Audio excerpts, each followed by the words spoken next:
Iran ಯುದ್ಧದ ಮಧ್ಯೆ ಭಾರತಕ್ಕೆ ಒಂದು ಶುಭ ಸುದ್ದಿ ಬಂದಿದೆ. ಕತಾರ್ನಿಂದ ಎಲ್ಪಿಜಿ ಮತ್ತು ತೈಲವನ್ನ ಸಾಗಿಸ್ತಾ ಇದ್ದಂತ 2 ಭಾರತೀಯ ಹಡಗುಗಳು ಈಗ ಭಾರತದ ಕರಾವಳಿಯನ್ನ ತಲುಪಿವೆ. ಭಾರತೀಯ ಹಡಗುಗಳಾದ ನಂದಾದೇವಿ ಮತ್ತು ಜಗ್ಲಡ್ಕಿ ಹಾರ್ಮುಜ್ ಜಲಸಂಧಿಯನ್ನ ಯಶಸ್ವಿಯಾಗಿ ದಾಟಿ ಭಾರತದ ಪಶ್ಚಿಮ ಕರಾವಳಿಯನ್ನ ತಲುಪಿವೆ. ಇದು ದೇಶದಲ್ಲಿ ಇಂಧನ ಪೂರೈಕೆಗೆ ದೊಡ್ಡ ನಿರಾಳತೆಯನ್ನ ನೀಡಿದೆ. 46,000 ಟನ್ ಎಲ್ಪಿಜಿ ಹೊತ್ತ ಭಾರತೀಯ ಹಡಗು ನಂದಾದೇವಿ ಈಗಾಗಲೇ ಕಾಂಡ್ಲಾ ಬಂದರಿಗೆ ಆಗಮಿಸಿದೆ. ಮತ್ತೊಂದು ತೈಲ ಟ್ಯಾಂಕರ್ ಜಗ್ಲಡ್ಕಿ ಕೂಡ 81,000 ಟನ್ ಕಚ್ಚಾ ತೈಲವನ್ನ ಹೊತ್ತು ಗುಜರಾತ್ನ ಮುದ್ರಾ ಬಂದರಿಗೆ ಶೀಘ್ರದಲ್ಲೇ ಆಗಮಿಸಲಿದೆ. ಒಂದು ದಿನ ಮೊದಲು ಶಿವಾಲಿಕ್ ಹಡಗು ಸುಮಾರು 45,000ರಿಂದ 46,000 ಟನ್ ಎಲ್ಪಿಜಿ ಹೊತ್ತು ಮುಂದ್ರಾ ಬಂದರಿಗೆ ಬಂದಿತ್ತು. ಮೇಡಮ್, ನಮ್ಗೆ ಟೋಟಲ್ ಎಷ್ಟು ಬೇಕು ಅಂತ ಈಗ ಯುದ್ಧಕ್ಕಿಂತ ಮುಂಚೆ ಅಥವಾ ನಾರ್ಮಲ್ ದಿನಗಳಲ್ಲಿ ಭಾರತದ ಒಂದು ದಿನದ ಬಳಕೆ ಈ LPG ಗ್ಯಾಸ್ ಸುಮಾರು 80,000 ಮೆಟ್ರಿಕ್ ಟನ್. ಹೌದು, ಒಂದು ದಿನದ ಬಳಕೆ ಸುಮಾರು 80,000 ಮೆಟ್ರಿಕ್ ಟನ್ LPG ಗ್ಯಾಸ್ ಭಾರತದ ಒಂದು ದಿನದ ಬಳಕೆ. ಈಗ ಮೊನ್ನೆ ಏನು ಶಿವಾಲಿಕ್ ಹಡಗು ಬಂದಿದೆ, ಇದರಲ್ಲಿ ಇದ್ದಂತಹ LPG ಗ್ಯಾಸ್ ಸುಮಾರು 40,000 ಮೆಟ್ರಿಕ್ ಟನ್. ಹೌದು, 40,000 ಮೆಟ್ರಿಕ್ ಟನ್ ಅಂತಂದ್ರೆ ಒಂದು ದಿನದ ಬಳಕೆಯ ಅರ್ಧ ಭಾಗದಷ್ಟು. ನಾವ್ ಹೇಳ್ತಿರೋದು ಒಂದೇ ದಿನದ್ದು, ಒಂದು ದಿನದ ಬಳಕೆಯ ಅರ್ಧ ಭಾಗದಷ್ಟು. ನಮಗ್ ಬೇಕಾಗಿರೋದು 80,000 ಮೆಟ್ರಿಕ್ ಟನ್. ಶಿವಾಲಿಕ್ ಹಡಗು ಅಲ್ಲಿರೋದು 40,000 ಮೆಟ್ರಿಕ್ ಟನ್. ಅಂದ್ರೆ ನಮ್ಮ ಬಳಕೆಯ ಒಂದು ದಿನದ ಬಳಕೆಯ ಅರ್ಧದಷ್ಟು ಶಿವಾಲಿಕ್ ಇಂದ ಬಂತು. ಇನ್ನು ನಂದಾದೇವಿಯ capacity, gross capacity 46,506 metric ton. ಅಂದ್ರೆ ಆ ಹಡಗಲ್ಲಿ ಇರೋ ಜನ, ಕಲ್ಲು ಗಿಲ್ಲು ಎಲ್ಲ ಸೇರಿಸಿ.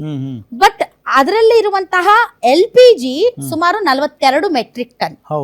ನಂದಾದೇವಿ ಮತ್ತು ಶಿವಾಲಿಕ್ ಎರಡನ್ನೂ ಕೂಡಿಸಿದ್ರೆ ನಮ್ಮ ಒಂದು ದಿನಕ್ಕೆ ಏನು ಬಳಕೆ ಆಗುತ್ತೆ ಸುಮಾರು 80,000 ಮೆಟ್ರಿಕ್ ಟನ್ ಅಷ್ಟಾಗುತ್ತೆ. ಎರಡು ಹಡಗಿಂದ. ಇನ್ನೊಂದು ಹಡಗು ಬಂದಿದೆ, ಅದು 80,000 ಮೆಟ್ರಿಕ್ ಟನ್ LPG ಅನ್ನ ಹೊತ್ತು ಬರ್ತಾ ಇದೆ ಅಂತ. ಅದು ಬಂದ್ರೆ ಶಿವಾಲಿಕ್, ನಂದಾದೇವಿ ಮತ್ತು ಇನ್ನೊಂದು ಹಡಗು ಜಗ್ಲಡ್ಕಿ ಮೂರು ಸೇರಿದ್ರೆ ನಮ್ಗೆ 2 ದಿನಕ್ಕಾಗೋಷ್ಟು ಅಷ್ಟೇ. 2 ದಿನಕ್ಕೆ ಈಗ ಹಡಗು ಬಂದ್ಬಿಡ್ತು, ಆಯ್ತಪ್ಪ ಇನ್ನೊಂದು ತಿಂಗಳು, ಇನ್ನೊಂದು 15 ದಿನ, ಇನ್ನೊಂದು 10 ದಿನ ಇಲ್ಲ, 2 ದಿನ. ಯಾಕಂದ್ರೆ ನಮ್ಗೆ 80,000 ಮೆಟ್ರಿಕ್ ಟನ್ ಬೇಕು. ಈ ಹಡಗುಗಳು ಒಂದೊಂದು ಹಡಗಲ್ಲಿ 40,000 ಇದೆ, ಇನ್ನೊಂದು ಹಡಗಲ್ಲಿ 80,000 ಇದೆ. ಅಂದ್ರೆ 2 ದಿನಕ್ಕೆ ಆಗುವಷ್ಟು ಬರ್ತಾ ಇದೆ ಅಷ್ಟೇ. ಇದ್ರಿಂದ ನಾವು ಫುಲ್ ಖುಷಿಯಾಗಿ ಚೀರಾಡಿ, ಓ ಶುಭ ಸುದ್ದಿ, ಇನ್ನೇನು ಕೊರತೆ ನೀಗಿಸ್ಬಿಡ್ತು, ಪರಿಹಾರ ಬಂದೇ ಬಿಡ್ತು, 2 ಬರ್ತಾ ಇದೆ ಹಡಗುಗಳು, ಇದು ನಮ್ಮ ವಿದೇಶಾಂಗ ನೀತಿಯ ದೊಡ್ಡ ಜಯ ಅಂತ ತುಂಬಾ ಖುಷಿ ಸಂಭ್ರಮ ಪಡುವಷ್ಟೇನಿಲ್ಲ. ಆದ್ರೆ ಇವತ್ತು 2 ಬಿಟ್ಟಿದ್ದಾರೆ, ಇನ್ನು ಮುಂದೆ ಬಹಳ ಬಿಡಬಹುದು ಅನ್ನುವಂತ ಒಂದು ಆಶಾಭಾವ. ಬಿಡೋದಕ್ಕೂ ಕೂಡ ಇರಾನ್ ಏನ್ ಹೇಳಿದೆ, ನಿನ್ನೆ ಹೇಳ್ತಾ ಇದ್ವಿ, ಇಲ್ಲ ಭಾರತದ ಜನ ತುಂಬಾ ಒಳ್ಳೆಯವರು, ಭಾರತದ ಜನ ಪ್ರೀತಿಯ ಭಾಷೆ ಮಾತಾಡ್ತಾರೆ, ಅವರು ಇರಾನ್ ಮೇಲೆ ನಡೆದಿರುವಂತಹ ಯುದ್ಧವನ್ನ ಟೀಕಿಸ್ತಾ ಇದ್ದಾರೆ, ನಮ್ಮ ನಾಗರಿಕರ ಮೇಲೆ ನಡೆದಿರುವಂತಹ ದಾಳಿಯನ್ನ ಖಂಡಿಸ್ತಾ ಇದ್ದಾರೆ, ಅವರಿಗೋಸ್ಕರ ನಾವು 2 ಹಡಗುಗಳನ್ನ ಬಿಟ್ಟಿದ್ದೇವೆ ಅಂತ ಹೇಳಿದ್ದಾರೆ. ಹಾಗಾದ್ರೆ ಹಾರ್ಮುಜ್ ಜಲಸಂಧಿಯಲ್ಲಿ ಎಷ್ಟು ಹಡಗುಗಳಿದಾವೆ ನಮ್ದು? ತುಂಬಾ ಇಂಪಾರ್ಟೆಂಟ್.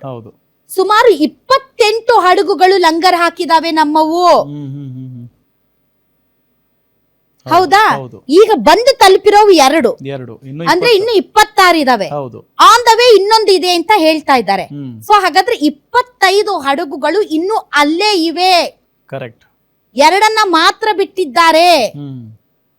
ಬಿಡೋದಿತ್ತು ಅಂತಂದ್ರೆ ಎಲ್ಲವನ್ನೂ ಬಿಡ್ತಾ ಇದ್ರು, ಆದ್ರೆ 2 ಬಿಟ್ಟಿದ್ದಾರೆ ಜಸ್ಟ್ ಫಾರ್ ಅ ರಿಲೀಫ್.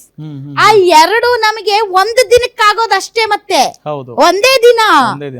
ಈಗೇನೋ ಒಂದ್ ಸ್ವಲ್ಪ ಕಂಡೀಷನ್ಸ್ ಹಾಕಿದೆ ಭಾರತ ಸರ್ಕಾರ, ಅಡಿಗೆ ಸಿಲಿಂಡರ್ಗೆ ಆದ್ಯತೆ ಕೊಡಬೇಕು, ಕಮರ್ಷಿಯಲ್ ಸಿಲಿಂಡರ್ ಒಂದ್ ಸ್ವಲ್ಪ ಹೋಲ್ಡ್ ಮಾಡಿ, ಜಸ್ಟ್ 20% ಮಾತ್ರ ಕಮರ್ಷಿಯಲ್ ಸಿಲಿಂಡರ್ ಅಂತ ಹೇಳಿರೋದ್ರಿಂದ ನಮ್ಮ ಒಂದು ದಿನದ ಬಳಕೆ 2 ದಿನಕ್ಕಾಗಬಹುದು.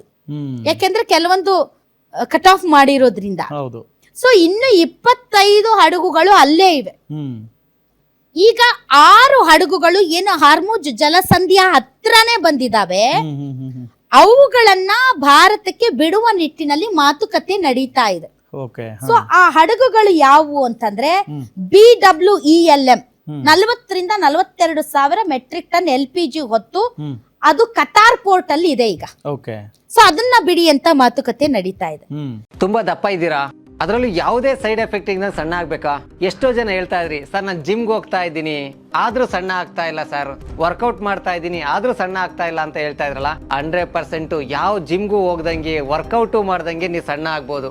ಪ್ರತಿದಿನ ಬೆಳಿಗ್ಗೆ ಸಂಜೆ 2 ಟೈಮ್ ನಮ್ಮ ಜೀನಿ ಸ್ಲಿಮ್ ನ ಯೂಸ್ ಮಾಡಿ ಯಾವುದೇ ಸೈಡ್ ಎಫೆಕ್ಟ್ ಇಲ್ದಂಗೆ ನೀವು ಸಣ್ಣ ಆಗ್ತೀರಾ. ಯಾಕೆಂದ್ರೆ ಜೀನಿ ಸ್ಲಿಮ್ ಒಂದು ಉತ್ತಮ ಆಹಾರ. ಇನ್ನು ಗ್ರೀನ್ ಆಸಾ ಅನ್ನುವಂತ ಒಂದು ಹಡಗು ಸುಮಾರು 23,000 ಮೆಟ್ರಿಕ್ ಟನ್ ಅದರ ಗ್ರಾಸ್ ಕೆಪಾಸಿಟಿ, ಆದ್ರೆ LPG 20,000 ಮೆಟ್ರಿಕ್ ಟನ್ ಇದೆ. ಅದು ಅಬುದಾಬಿ ಪೋರ್ಟ್ ಹತ್ರ ಇದೆ. ಅದನ್ನು ಕೂಡ ಬಿಡಿ ಅಂತ ಮಾತುಕತೆ ನಡೀತಾ ಇದೆ.